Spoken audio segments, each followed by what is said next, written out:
Shalom, pada kesempatan kali ini saya mau membahas kepada saudara terusan daripada Yakobus 1. Kita sudah membahas tentang perbedaan antara ujian dan cobaan, kita sudah membahas tentang ketekunan, dan kali ini kita akan membahas tentang hikmat. Terusan dari yang kemarin, sekarang kita akan membahas Yakobus pasalnya yang pertama, ayat yang ke-5 sampai ayat yang ke-8.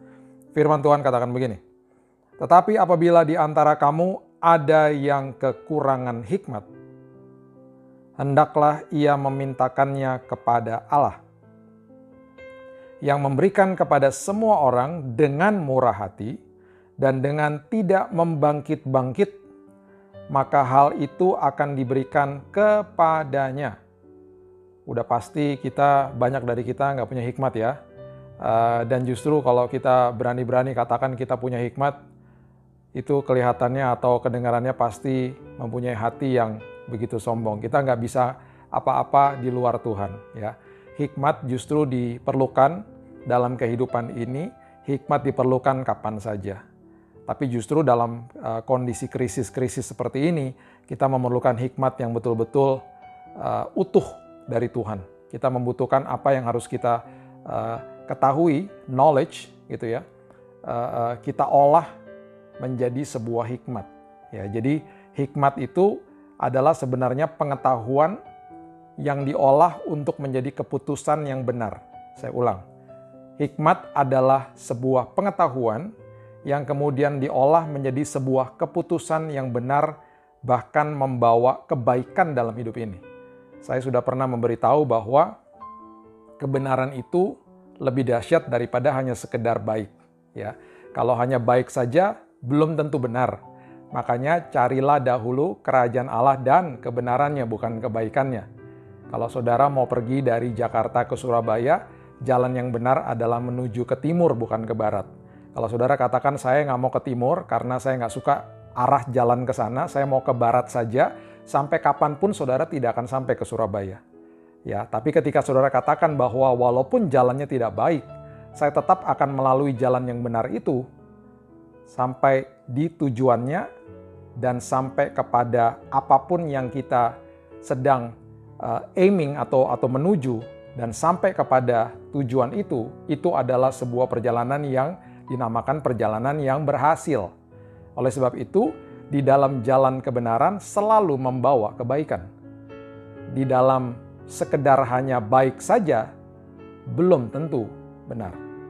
Ya, oleh sebab itu sesuatu yang kita lihat atau yang kita dengar, informasi yang kita dengar pada saat ini, dan banyak informasi yang kita dengar saat-saat ini, ya pasti WhatsApp saudara setiap hari dibanjiri dengan banyak informasi.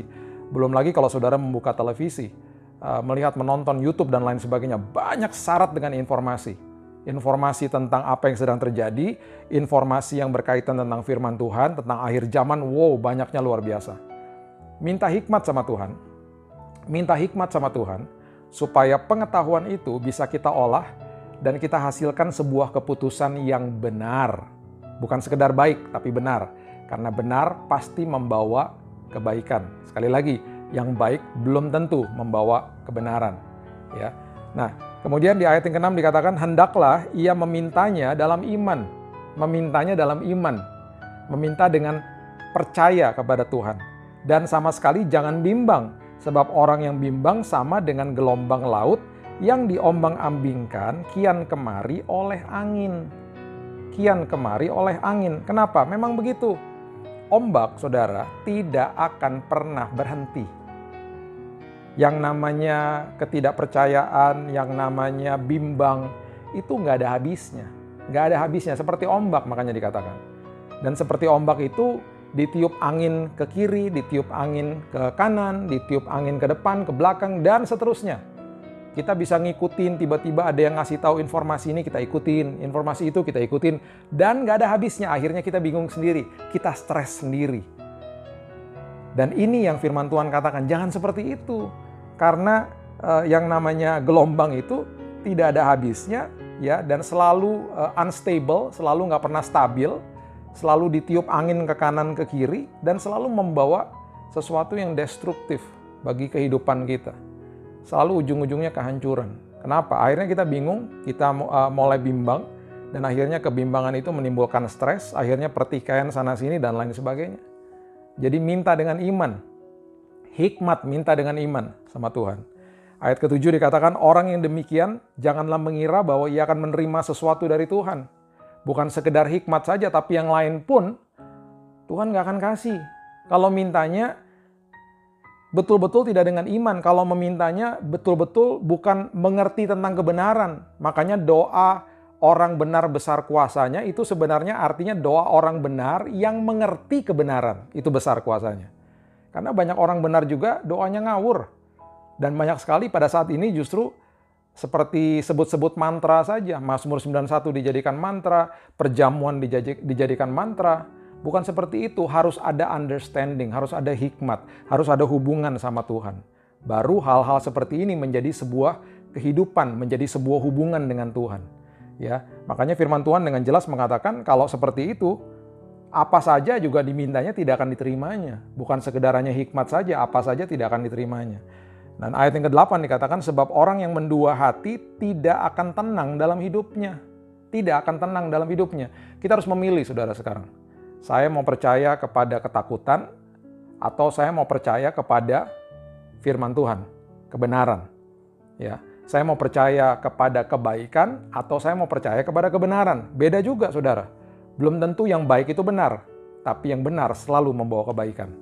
Jadi, saya mau ajak saudara dalam kesempatan kali ini untuk betul-betul minta hikmat sama Tuhan. Setiap hari, saudara. Bilang sama Tuhan, setiap hari kita butuh hikmat. Kita butuh hikmat yang baru setiap hari. Karena hikmat yang kemarin ada kemungkinan besar tidak akan applicable, tidak akan bisa diaplikasikan di hari ini. Hari ini ada kesulitan yang baru lagi, besok ada kesengsaraan yang baru lagi, besoknya lagi ada ujian yang baru lagi, besoknya lagi ada cobaan yang baru lagi. Setiap hari kita memerlukan hikmat yang baru. Dan hikmat yang betul-betul bisa membawa keputusan yang benar dalam hidup ini. Jadi sekali lagi hikmat adalah sebuah pengetahuan yang kita olah dan kita ambil keputusan di dalam kebenaran yang membawa kebenaran dalam hidup saudara. Makanya carilah dahulu kerajaan Allah dan kebenarannya, maka segala sesuatu ditambah-tambahkan dalam hidupmu. Jangan dikejar yang ditambah-tambahnya, kejar kebenarannya. Ditambahkan itu urusan kerajaan surga, nanti biar Tuhan yang tambahkan. Ya, bukan sekedar ditambahkan, dilebih-lebihkan sama Tuhan. Ingat, kita sudah belajar berkali-kali bahwa supply-nya Tuhan itu selalu berkelebihan. Ya, Dia akan kasih dengan luar biasa dalam setiap hidup saudara. Jadi saya berdoa semua dari kita yang menonton YouTube ini atau menonton IGTV ini, saya berdoa saudara ada dalam lingkup Tuhan yang luar biasa, ada dalam damai Tuhan yang luar biasa, dan setiap hari saudara ada dalam hikmat ilahi. Dan oleh sebab itu saudara ambil keputusan dengan baik dan benar. Ya saudara, kita berdoa ya sebelum kita tutup ini. Tuhan, mengucap syukur buat hari ini. Kami berterima kasih buat firman Tuhan. Kami berterima kasih buat hikmat Tuhan yang Tuhan sudah siapkan bagi kami. Oleh sebab itu Tuhan, kami minta dengan iman supaya Engkau memulihkan hidup kami. Engkau memberikan hikmat ilahi itu setiap hari dalam hidup kami. Kami butuh hikmat Tuhan. Kami nggak bisa mengambil keputusan sendiri karena seringkali keputusan kami ini salah, Tuhan. Dan kami seringkali berpikir bahwa itu baik tapi belum tentu benar. Tapi kami mau mengambil keputusan yang benar karena di dalam kebenaran pasti membawa kebaikan. Meteraikan firman singkat ini Tuhan, meteraikan renungan singkat ini dalam setiap hati kami, dan kami akan mengambil keputusan yang benar dalam hidup ini. Terima kasih Tuhan buat hikmat-Mu, dan kami tidak mau hati kami mendua, kami tidak mau bimbang seperti ombak yang terombang-ambing sana-sini, tapi kami mau kokoh di dalam firman Tuhan. Terima kasih Bapa, di dalam satu nama Yesus Kristus Tuhan kami sudah berdoa dan mengucap syukur.